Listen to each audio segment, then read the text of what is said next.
do Supremo.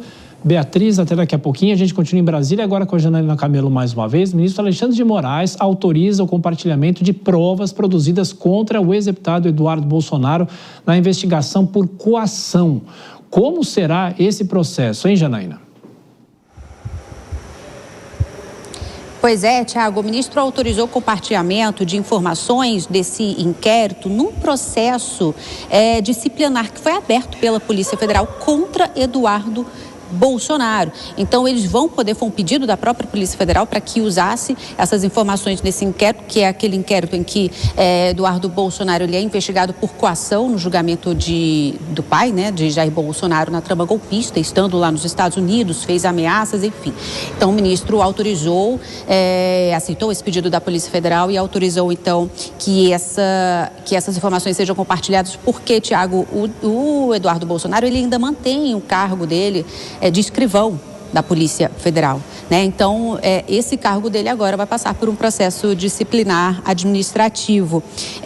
O que é a questão em si nesse processo administrativo? Foi uma live que Eduardo fez no ano passado, Eduardo Bolsonaro fez no meio do ano passado, no meio de todo o processo da trama golpista, e que ele faz ameaças e faz acusações a um delegado específico, que é o delegado Fábio Chor, delegado da Polícia Federal, que conduziu as investigações da trama golpista, quem conduziu a delação premiada de Mauro Cid. Na ocasião dessa live, foi uma live feita no YouTube, Eduardo Bolsonaro, com essas ameaças a ele, também a outros servidores da Polícia Federal, ele chama Fábio Chor de cachorrinho da PF. E aí ele diz que, abre aspas, se eu ficar sabendo quem é você, eu vou me mexer aqui, fecha aspas.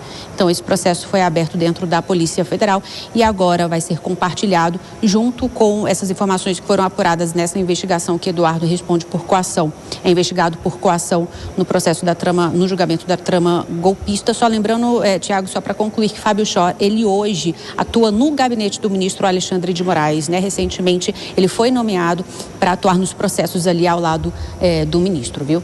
Com você. Ô, Janaína, agora há pouco a Beatriz nos lembrou da pressão da família de Jair Bolsonaro em favor da prisão domiciliar, e hoje a ex-primeira-dama Michele Bolsonaro teve uma reunião com o ministro Alexandre de Moraes. Será que o assunto foi esse?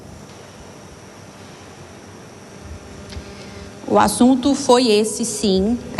Mais uma vez, Michele Bolsonaro foi diretamente aos ministros do STF, porque, lembrando, ela já tinha feito isso uma vez, Thiago, antes de Jair Bolsonaro ser transferido para Papudinha, né? Ele estava na Superintendência da Polícia Federal, e aí, depois de um pedido, também reforçando um pedido da Michele Bolsonaro, o ministro Alexandre de Moraes decidiu por transferir Jair Bolsonaro para Papudinha, porque tem uma instalação um pouco mais adequada, um pouco mais confortável do que a que ele estava tendo na Superintendência da Polícia Federal. Então, hoje, ela fez um pedido para essa audiência com o ministro aceitou. Então, no finalzinho da tarde, ela foi pessoalmente ao gabinete do ministro Alexandre de Moraes, tratou com ele, essa audiência durou por volta de meia hora, mais ou menos, e tratou com ele sobre esse assunto em meio a toda a vias do ministro decidir, né, se vai aceitar esse pedido, mais um pedido da defesa de Jair Bolsonaro para que ele cumpra a condenação dele em casa, que vá para a prisão domiciliar. Hoje, como Beatriz já estava dizendo, a gente já teve uma manifestação a favor dessa domiciliar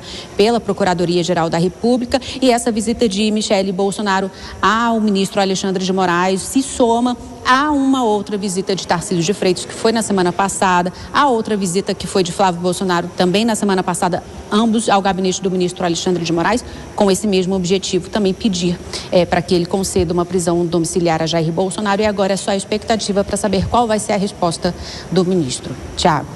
Perfeito. Até daqui a pouquinho, Janaína, deixa eu chamar a Dora Kramer para falar sobre essa pressão que a família Bolsonaro continua fazendo, né? E essas reuniões, ao que tudo indica, com o parecer da PGR, meio caminho talvez esteja andado para esse pleito, Dora?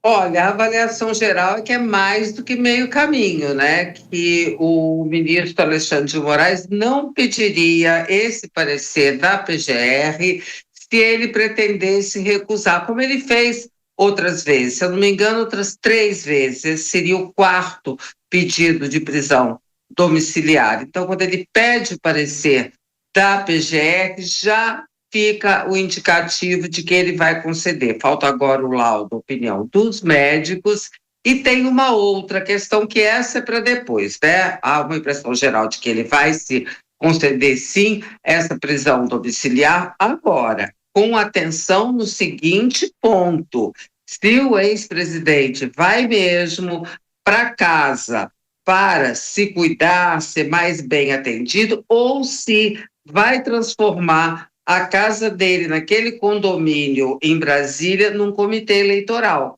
Porque se for transformado no comitê eleitoral, se aquilo virar périplo, caravana de político, aí as coisas ficam diferentes. É preciso lembrar que o ex-presidente necessita cumprir as medidas cautelares. Qualquer descumprimento, ele corre o risco de voltar à prisão. E quando ele for, é que vai ser esse tirateima, né? Como é que, por que essa prisão domiciliar? Porque se não for para se cuidar, perde aquele sentido alegado da prisão domiciliar humanitária.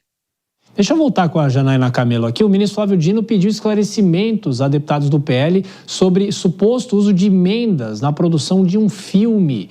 E a Janaína Camelo nos esclarece agora sobre o que seria essa obra feita com verba pública. É isso, Janaína? Pois é, o que o ministro Flávio Dino quer saber, o Tiago, é o filme que tem previsão para estrear nesse ano, inclusive sobre a biografia, a trajetória de Jair Bolsonaro, que foi produzido pelo deputado federal Mário Frias, do PL. E essa decisão do ministro Flávio Dino é uma resposta a uma petição da deputada Tabata Amaral, do PSB, lá no STF. Então, ele pede essas explicações, porque ela, nessa petição, diz que esse filme teria sido produzido com a ajuda de recursos de emendas parlamentares de deputados federais do PL, especificamente de emendas PIX. E esse dinheiro teria sido transferido por meio de algumas entidades, né? Não teria sido diretamente. E aí ela cita ali, por exemplo, a ONG Academia Nacional de Cultura, que teria recebido R$2.600.000 em emendas PIX, e também outras organizações vinculadas, todas elas vinculadas à produtora Karina Ferreira Gama, quem teria produzido esse filme, quem produziu esse filme e que é presidente dessa ONG, Academia Nacional de Cultura. Então, nessa petição, a deputada fala que esse repasse teria acontecido não de forma direta, teria violado todas as decisões do STF sobre transparência e rastreamento de emendas parlamentares, e aí o ministro então vem com essa decisão dentro, inclusive, da ADPF, que trata sobre a regulamentação das emendas PIX, né? Sobre a regularidade das emendas PIX, onde ele colocou todas essas regras para que a gente saiba a origem e o destino desse dinheiro, enfim. E deu 5 dias para que esses deputados federais são exatamente, Tiago, o próprio Mário Frias, a Bia Kicis, também do PL, Marcos Pollon, também do PL, e também ele pede explicações para a advocacia da Câmara dos Deputados com relação às emendas que teriam sido indicadas pelo ex-deputado Alexandre Ramagem e pela ex-deputada Carla Zambelli. Então, ele dá 5 dias para que esses parlamentares e a advocacia da Câmara dos Deputados deem, então, informações se houve mesmo indicação de emendas parlamentares que possam ter realmente contribuído para a produção desse filme. Tiago.